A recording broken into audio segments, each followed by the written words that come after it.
Então nós vamos continuar o nosso assunto. Eu vou encerrar hoje fechando as manifestações do Espírito Santo do Antigo Testamento através desses personagens que nós já colocamos aqui, né? E paramos em Balaão, quando o Espírito de Deus se manifesta sobre Balaão. Falei no domingo, na quarta-feira passada, que no Antigo Testamento a manifestação do Espírito Santo era bem diferente da dos nossos dias. A manifestação do Espírito Santo ela era esporádica, ela não era permanente sobre uma pessoa. E isso aconteceu com várias pessoas, e eu coloquei aqui para guerrear, para governar, para dar habilidade, sabedoria e conhecimento, para liderar, para abençoar. E isso tudo você já deve ter anotado aí, porque a gente já falou 2 ou 3 vezes nesse período que estamos falando sobre a manifestação ou as manifestações. Vejam, não confundam manifestações com revelações. Nós falamos, o último assunto antes desse, das múltiplas manifestações do Espírito Santo no Antigo Testamento. Isso são as manifestações, a revelação, aliás. E aqui nós estamos falando da manifestação, ou seja, quando ele descia sobre alguém, sobre uma pessoa escolhida por ele mesmo, né, e enchia de algum tipo de habilidade para exercer um determinado trabalho, uma determinada função, uma determinada tarefa. Então, vejam, a manifestação do Espírito Santo está aqui, no Antigo Testamento, na vida dessas pessoas, que nós citamos como exemplo aqui José, Moisés, Bezalel, que foi o grande artífice de toda a obra-prima do tabernáculo, não é? Falamos sobre Moisés, que liderou o povo, e falamos sobre Balaão, sobre quem desceu o Espírito Santo para abençoar Israel. E aqui eu tenho alguns nomes que eu gostaria que você anotasse, se você quiser, naturalmente, para que você possa entender melhor essa parte onde o Espírito Santo, ele escolhia uma pessoa e sobre esta pessoa ele se manifestava através dela para dar a ela a capacidade ou habilidade para lidar com uma determinada situação. E nós estamos assim muito parados no texto de Juízes, porque ali nós temos vários homens, várias histórias. Inclusive eu aconselho você a ler o livro de Juízes. Anote aí. Esses homens: Otiniel, Temudo, Gideão. Vamos dar 4 exemplos, tá bom? Sansão, Jefté, aliás. Otiniel, vou repetir. Gideão, Jefté e Sansão. E nós temos aqui vários textos. Nesse período, o povo de Israel, preciso explicar isso para os irmãos, vivia entrando e saindo em cativeiro. Leia lá que você vai entender tudo que eu estou falando. Vivia entrando e saindo em cativeiro. Se arrependiam, corriam para o Senhor, renovavam a aliança. Deus levantava pessoas como esses homens aqui, que eu falei, e recebiam de Deus habilidade para guerrear. Eles se tornavam generais de guerra. Homens que lideravam a luta entre Israel e os seus inimigos. E aí eles venciam, e aí o povo entrava num período chamado período de paz. E isso às vezes passava 8 anos. Você vai grifar tudo lá na sua Bíblia, porque está tudo especificado. 8 anos, 20 anos, 40 anos. Aí daqui a pouco, estava tudo bem, né? Como tem muito crente que é assim. Esse é o crente cara de pau. Ele corre para a igreja na hora da peia. Mas você sabia que isso não é coisa de hoje? Estude o livro de Juízes que você vai entender. Como diz o gaúcho, Deus sentava o porrete do povo, porque Deus sentava mesmo. O que o povo fazia? Corria para os pés de Deus, faziam votos, limpava as casas das idolatrias que eles levavam para dentro de casa, ídolo. Deus aliviava o chicote,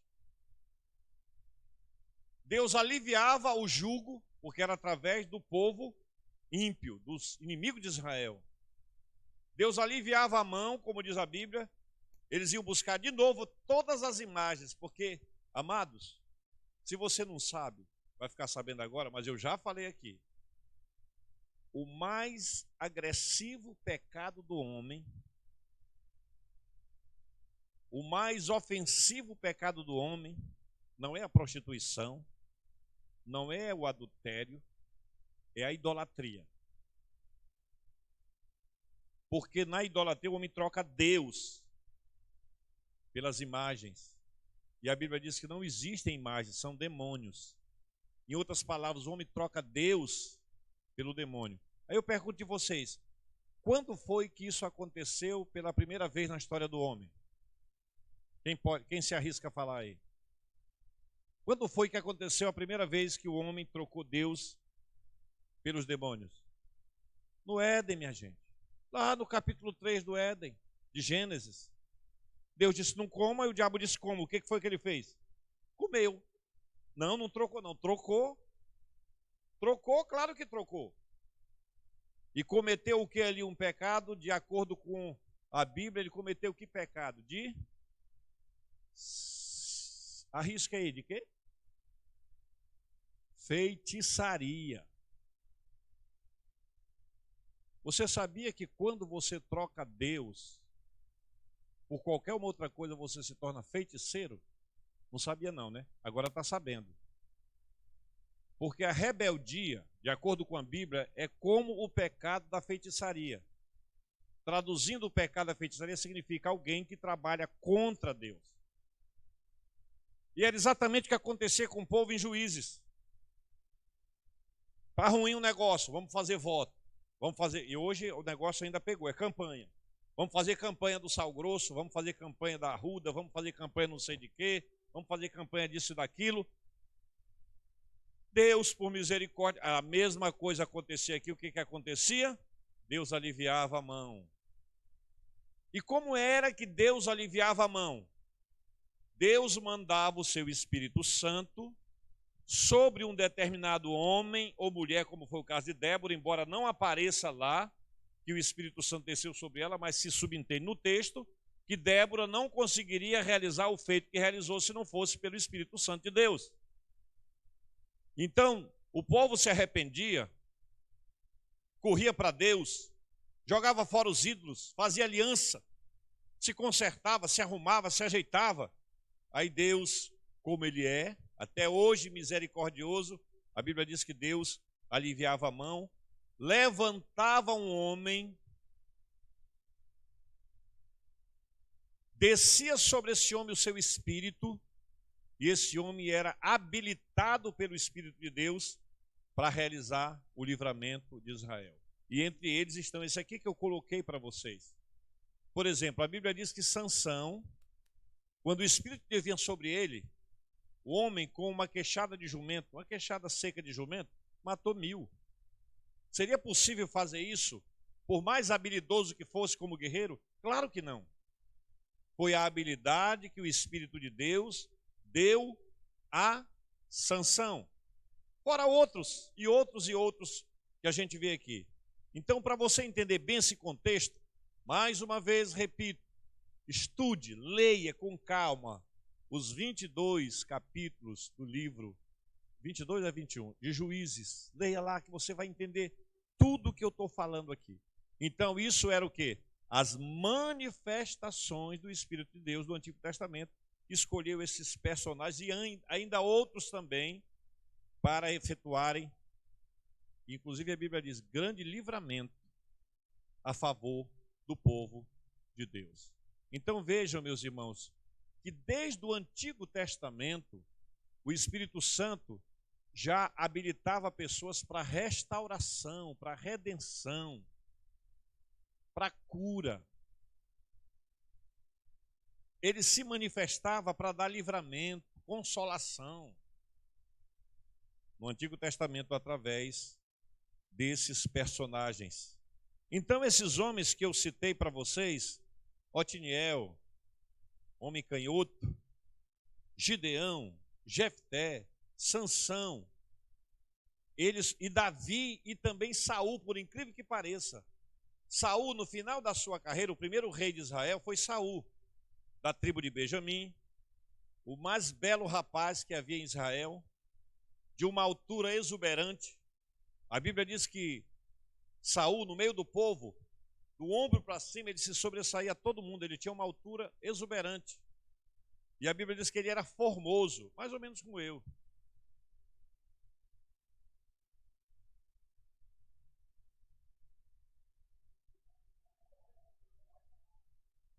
Essa parte corta, tá? Né? Um rapaz belo, bonito, charmoso, né?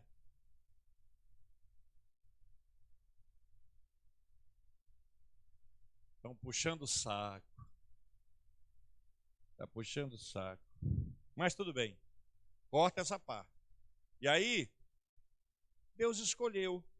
E a gente sabe qual foi a história de Saul, né? Fez feitiçaria, fez agouro, fez um monte de besteira. E no final de tudo tirou a vida.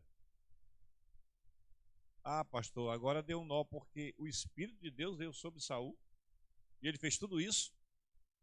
Um dia eu falei lá em casa na hora do lanche, porque esse negócio de merenda é coisa do interior. Na hora do lanche, das 5 da tarde, entre 5 e 5 e meia, e depois do lanche a gente toma a medicação.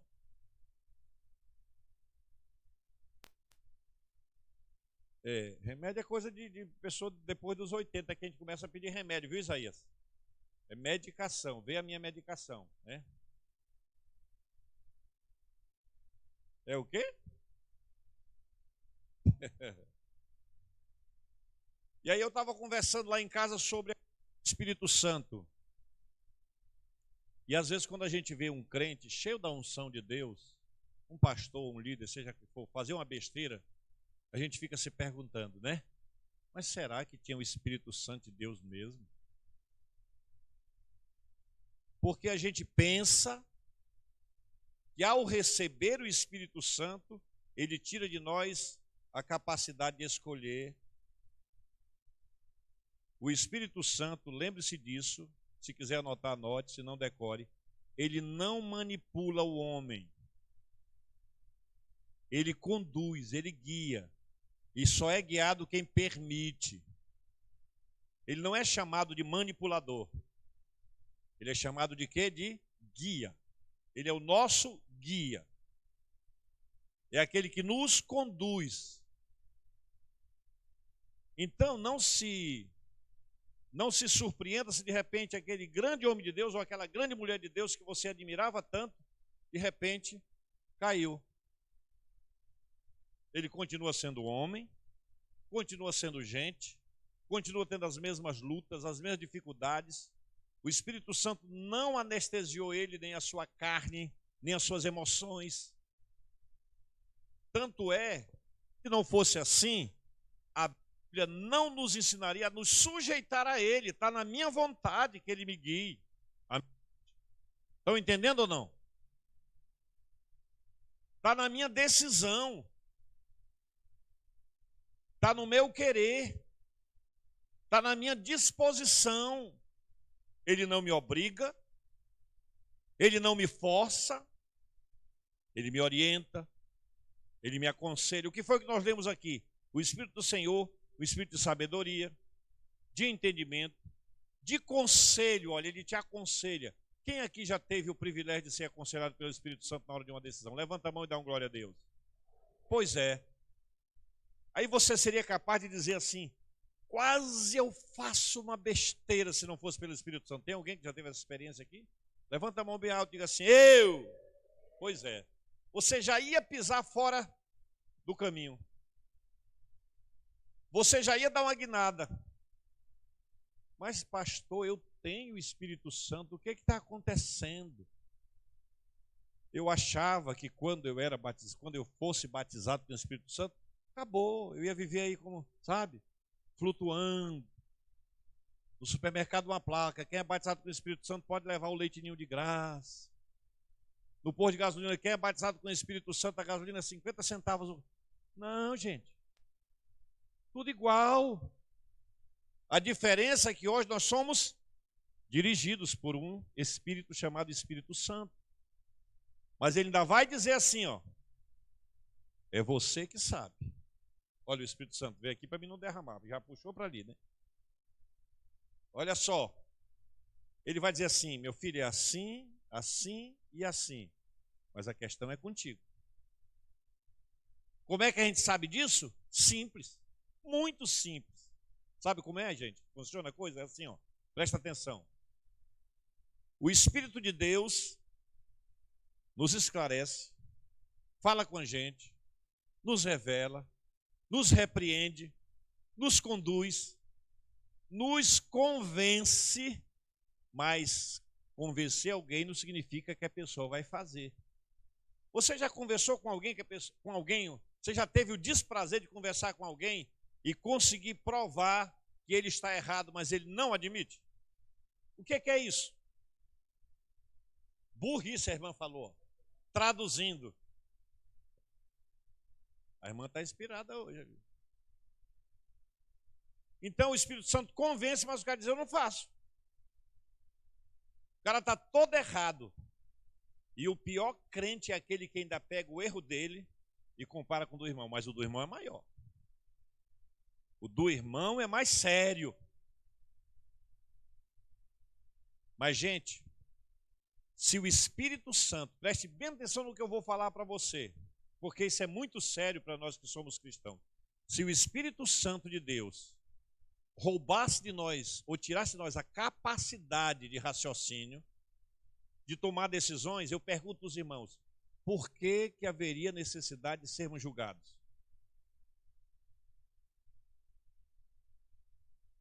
E aí tem muito cristão que desenvolve a seguinte teoria, porque não é doutrina bíblica, teoria. Tudo isso tem por aí, tá? Não sei se tem aqui, mas se tiver, tire isso da sua cabeça que isso é antibíblico. Tudo que eu fizer de bom é o Espírito Santo. E ainda usa texto, porque toda boa dádiva e todo dom perfeito vem lá do alto, descendo do Pai das luzes e quem não assombra e tal. Muito bem. Tudo que eu faço de bom, meus irmãos, é o Espírito Santo. E tudo que eu faço de ruim é o diabo. Então eu estou livre, leve e solto. Não tenho nenhuma responsabilidade e não vou prestar conta de absolutamente nada. Ora, se o apóstolo Paulo diz que cada um de nós, em particular, está falando dos salvos, tá? Não está falando do mundo, não. Está falando dos salvos. Cada um de nós compareceremos em particular diante de Deus para prestar conta das nossas obras. Ora, uma vez que o Espírito Santo tira a minha capacidade de pensar, de raciocinar e de escolher, Deus não pode me julgar. Porque eu vou dizer para Deus, Senhor, aquela besteira foi Satanás. E aquela coisa boa foi o Espírito Santo. Eu estou isento de qualquer responsabilidade. E não é assim, amados. O Espírito Santo de Deus nos conduz, nos orienta. O Espírito Santo de Deus nos esclarece, nos convence. Mas aprenda isso. Quando a Bíblia diz que o Espírito convence, não quer dizer que a pessoa vai fazer. A pessoa admite. Quantas vezes a pessoa está toda errada. Mas o que ela diz? Não, eu não tenho nada a ver com isso. Não tem a humildade, a simplicidade de dizer realmente eu estou errado e eu vou corrigir isso a partir de agora. Mas o Espírito Santo convenceu? Convenceu, mostrou para ele que ele está errado. E sabe o que está falando mais alto nessa hora? Algo chamado soberba. E sabe o que a Bíblia diz? Que o soberbo, Deus tem que manter ele longe dele. O texto diz, o Senhor fala, que para os soberbos Deus é inflexível. Então nós temos que aprender, e se eu não tenho, eu tenho que pedir, Senhor, Espírito Santo, me dá um coração que se sujeite. Quando o Senhor nem terminou a frase, eu já estou dizendo sim, Senhor. Porque às vezes nós temos essa tendência de querer justificar o nosso erro com o erro de outra pessoa. Como se isso, meus irmãos, isso é muito sério, como se isso fosse me inocentar diante de Deus. Eu sempre digo no culto de ceia, o exame é para você, mas às vezes a mulher baixa a cabeça e fica pensando no malvado, o que ele fez aquela semana. Às vezes o esposo baixa a cabeça e fica pensando no que foi que ela fez. Será que ela vai confessar? Será que ela vai se arrepender? E a Bíblia diz que cada um examine-se a si mesmo. Já contei para vocês que uma vez a irmã foi lá no altar comigo, né? Pastor, eu estava lá na ceia e tal. Ela disse, o senhor vai deixar aquele malvado ceiar? Eu, se fosse eu, descia lá e arrancava o cálice da mão dele. Eu disse, não, a ceia não é minha não, minha irmã. Se fosse lá em casa e eu tivesse com raiva dele, ele não ia entrar não para comer. Mas aqui a casa é do Senhor e a ceia é do Senhor. E o problema é entre ele e Deus. Olha só a mente dela. Foi lá comigo no altar. Talvez a vida dela estivesse toda errada, não sei. Ao invés de ela se examinar, ela estava orando só com um lado e olhando aqui para ver se ele ia pegar o pão, o cálice. E foi lá comigo no altar. Olha a conduta. Então não se assuste se de repente você vê uma pessoa cheia da graça de Deus, cheia do poder de Deus, cheia da unção de Deus, um homem de Deus, uma mulher de Deus, de repente fazer uma besteira. Ainda é possível isso acontecer, minha gente. E você quer ver uma coisa que me deixa muito chateada é quando alguém chega comigo e diz assim, eu já fui evangélico tantos anos, aí engrossa a voz, mas por causa de... Aí um irmão falou isso comigo, eu deixei ele vomitar bem. E vomitou à vontade, falou mal de todo mundo. Depois eu disse assim, agora vamos fazer o seguinte.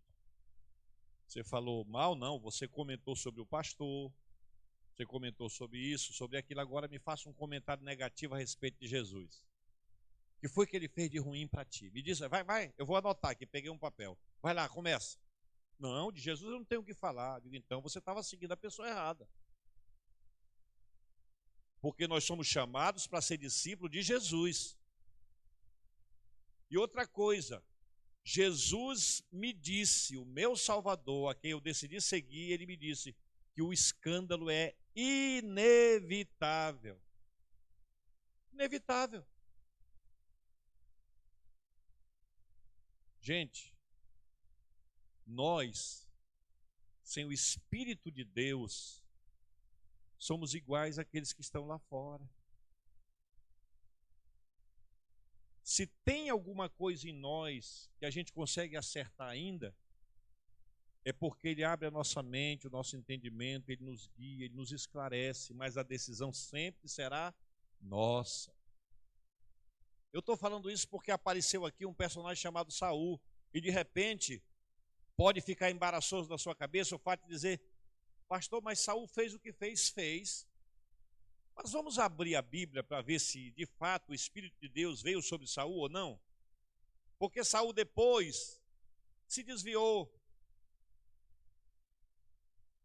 abandonou o Senhor, fez agouro, consultou necromancia, feitiçaria, macumbaria, foi numa mulher que batia tambor, para chamar os demônios, para chamar uma série de coisas, para invocar os mortos, o que Deus havia veementemente proibido. Então vamos ver aqui. Samuel, aqui a gente vai falar também, depois eu volto com os juízes em Israel, mas vamos ver 1 Samuel, capítulo 11, versículo 6. Vamos ver o que diz aí?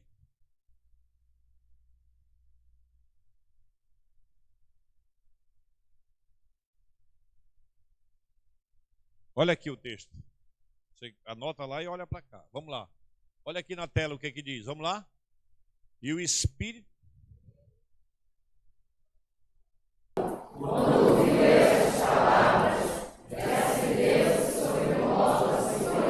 O Espírito de Deus se apossou, tomou posse, tomou conta da vida de Saul.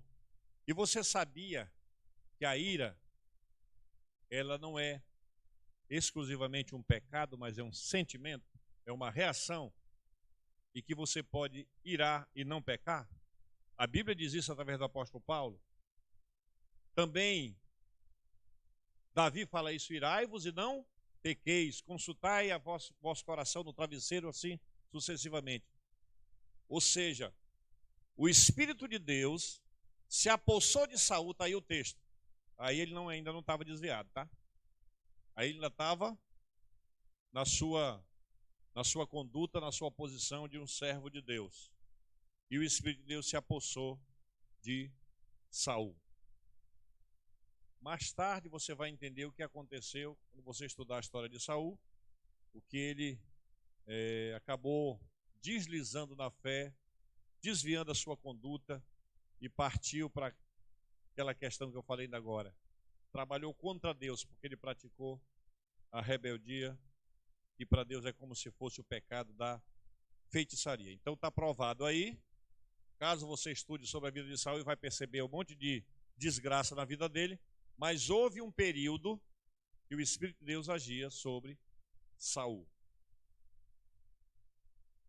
Sem levar em conta, meus irmãos, que o Espírito de Deus é livre para usar o que ele quer, tá? Eu quero deixar isso bem claro, porque às vezes a gente quer questionar assim, mas aquela pessoa não tem a vida tão consagrada. Será que foi pelo Espírito Santo? É intrigante essa pergunta. O Espírito Santo, ele usa quem ele quer, amado. O que ele quiser. Deus, ele é Senhor de tudo. E ele pode colocar à disposição dele qualquer coisa. Inclusive, uma jumenta. A jumenta não conversou com o Balaão? Aí imagina aquela boca linda abrindo, conversando assim, o Balaão. Ela falou do quê? Dela mesma? O texto não diz que o Espírito Santo veio sobre a jumenta, não.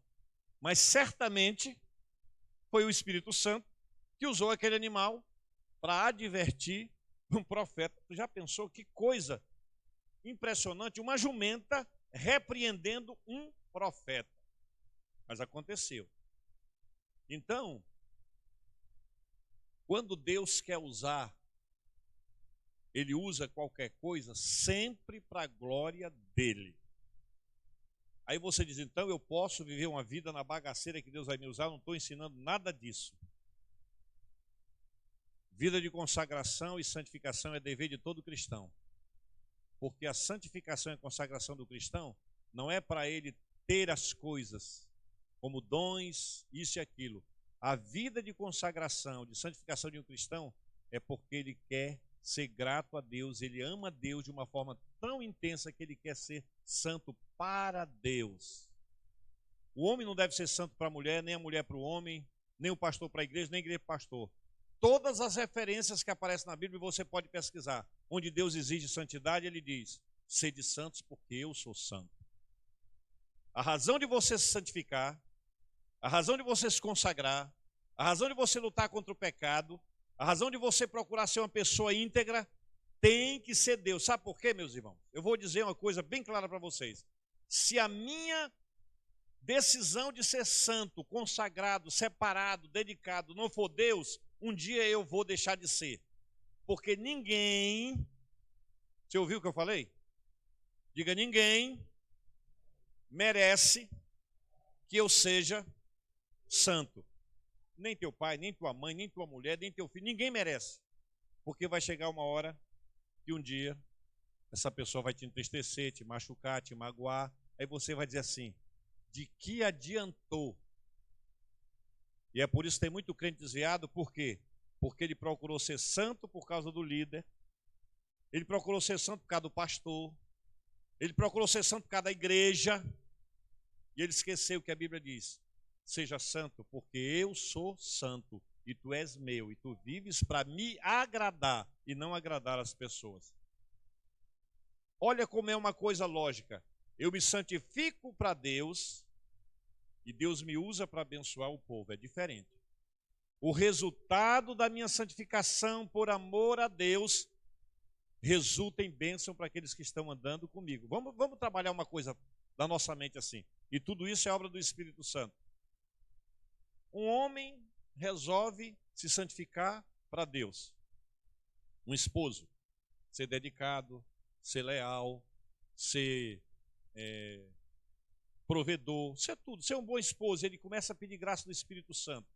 Ele diz, Senhor, eu vou ser um esposo assim, ou uma esposa assim, ou eu vou ser um filho assim, obediente, submisso, carinhoso, cuidadoso, responsável, porque a tua palavra diz, Senhor.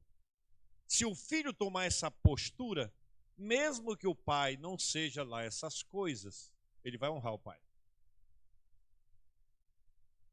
Porque ele está honrando primeiro a Deus. Consequentemente, isso vai resultar em bênção para a família. A mesma coisa para o marido, a mesma coisa para a mulher, a mesma coisa para o filho, a mesma coisa para o líder, a mesma coisa para o pastor, a mesma coisa para qualquer pessoa, onde ele estiver. Senhor, o meu trabalho, esse trabalho é uma bênção. O Senhor que me deu, eu sou grato a Ti. E eu quero aqui, por causa do Senhor, ser testemunho, ser luz. Amém, gente? Eu vou me santificar no meu trabalho, vai aparecer propina, mas eu não vou aceitar. Vai aparecer proposta, mas eu não vou aceitar. Na hora daquela conversa imoral, da roda dos esclarecedores, eu não vou participar. Tal e tal. Você mantém uma conduta por causa de Deus. E aí, na hora H, para quem é que eles correm na empresa para orar quando estão com dor de dente, com dor de cabeça, com dor de barriga, ou um problema muito sério? Quando eu vou lá na agência onde a Aline trabalha, parece que se transforma lá num momento das campanhas, né? Pastor, ore por mim, olha, um concurso, um não sei o que mais, uma meta, pastor, ore por mim aí, tal. Mas por quê? Porque a gente santifica para Deus. E vem de Deus sobre nós a sua graça e se espalha em volta de quem está perto de nós. Abençoando. Então, separou bem? A minha santificação é para Deus. E os benefícios dessa santificação é para mim mesmo e para aqueles que estão em minha volta. E outra coisa, primeiro para a família de casa. Porque tem gente que é uma bênção na igreja. Tem mulher que vai para o céu com tripa e tudo. De santa, de boazinha na igreja. E tem marido também. Mas em casa é um jumento sem mãe. Cavalheirismo zero. Eu não vou nem falar disso, que o culto não é para isso aqui. Mas eu estou mostrando para vocês que quando a minha santificação ela tem o ponto correspondente correto, os que estão em minha volta, eles são abençoados pela minha conduta com Deus. Então vejam que o motivo, eu não estou nem falando de santificação, nem sei porque isso entrou na pauta. O motivo da minha consagração, da minha luta, da minha disposição, tem que ser Deus. Porque se assim o for, eu serei bênção como patrão. Porque tem patrão, eu ouvi um testemunho essa semana de uma pessoa, o pastor Roger estava comigo, dono de uma empresa de construção civil, segundo o relato da pessoa, vou só relatar o que ela me disse. Conversando com ela, ela foi e falou assim: pastor, eu levei uma queda, que ela é fachadeira, eu acho que é isso, né, que trabalha em fachada de prédio, e é uma mulher. Eu estava lá no 13º, aí o carrinho quebrou o cabo de aço, eu vim me engatando por lá e vim. E aí o dono da empresa, vou falar baixinho, que é um pastor, não me deu meus direitos, fui demitida. Eu fui conversar com ele, ele disse: aqui eu não sou pastor, aqui eu sou empresário fulano de tal. Tá certo isso, amado? Hã? Não estamos aqui para julgar ninguém, não. Estou dando um exemplo da nossa conduta. Tá certo isso? Eu sou pastor em qualquer lugar, eu sou cristão em qualquer lugar. Por quê? Porque a minha referência de santidade é Deus. E Deus é só 24 horas por dia, só isso. Então, se eu sou crente aqui na igreja, cristão e tudo, e sou patrão, eu tenho que ter uma postura de patrão cristão. Inclusive, Paulo ensina isso. Não subjuguem seus funcionários, na nossa linguagem de hoje. Não seja um patrão que explora. Não seja um patrão que retém o que é de direito do funcionário. Mas tem muita gente que diz assim: olha, aqui, esquece esse negócio de irmandade. Primeiro que não tem negócio de irmandade, porque aqui não é maçonaria. Esquece isso. Não. Será que eu sou pastor apenas quando eu subo aqui? Não. E se eu não tiver cuidado nessa conduta, se Deus não for a razão de tudo, vai acontecer comigo o que aconteceu com Saul, que embora tenha sido visitado pelo Espírito Santo e num determinado período do seu reinado tenha feito um bom trabalho, a A Bíblia diz que para onde Saul saía, ele conseguia vitória, porque Deus era com ele, porque ele estava consagrado ao Senhor. E uma vez consagrado a Deus, quem é que recebeu o benefício? O povo de Israel. Mas, lá na frente, ele se desvia, inclusive tira a própria vida, conforme a história. E nós temos também, quem é um homem na Bíblia chamado segundo o coração de Deus, amados? É Davi, né? Mas ele foi gente boa demais, né? Nenhuma besteira. Era um pai maravilhoso, né? Todo certinho. O bicho, em cada cidade tinha uma mulher e um filho. Cada cidade, ele tinha uma mulher e um filho. Aparece lá em Crônicas, 7 mulheres, 7 filhos, uma de cada um. De cada uma. Mas ele é chamado homem segundo o coração de Deus. Porque o que Davi fazia da sua conduta espiritual não era por causa das pessoas. A referência de Davi era o Senhor. E quando ele errava, ele dizia logo: errei, foi eu. Tem nada a ver, o povo tem nada a ver. Você já viu aquele crente que ele fica caçando na igreja o defeito de um para se esconder? Lembram quando aconteceu aquela situação que o povo estava sendo massacrado por Deus? E Davi foi lá e fez a seguinte oração: Senhor, que história é essa? Palavras minhas, tá? Que história é essa, Deus? Não foi o povo que pecou, não. Fui eu que pequei. Então, se alguém tem que pagar o pato, como diz a história, sou eu, Senhor. Deixa o povo fora disso. Será que a gente faz assim muitas vezes quando... E aí, meu irmão? Está sendo fiel no dia do Senhor? Aquele irmão não está. Aquele ali não está. O Senhor só olha para mim. É assim que deve ser a nossa conduta? Não. Eu não tenho nada a ver com A ou com B. Deus falou comigo. Se eu tenho o Espírito Santo, eu me curvo a essa palavra. Não interessa se o mundo inteiro está fazendo ao contrário. O que importa é que Deus está me disciplinando para o meu próprio bem. 1 Coríntios capítulo 11, não precisa abrir. A Bíblia diz que nós somos disciplinados pelo Senhor para não sermos condenados com o mundo. Quando Deus te der uma palavra de consolo, diga aleluia. Quando Ele der uma palavra de repreensão, dê aleluia na mesma intensidade, porque Ele está evitando que você vá para o buraco. Ele está evitando a sua desgraça. Também aqui nós temos Davi, sobre quem veio o Espírito do Senhor. 1 Samuel 16, 13. Vamos ver esse texto aqui. 1 Samuel 16, 13. Quando Deus envia o seu Espírito, estamos trabalhando no Antigo Testamento, nesse caso aqui para reinar e para governar, que foi o caso de Saul e foi o caso de Davi e outros também, mas nós colocamos esses dois exemplos. Está aqui, vamos ler então? Vamos ler aqui, gente, na tela? O que diz?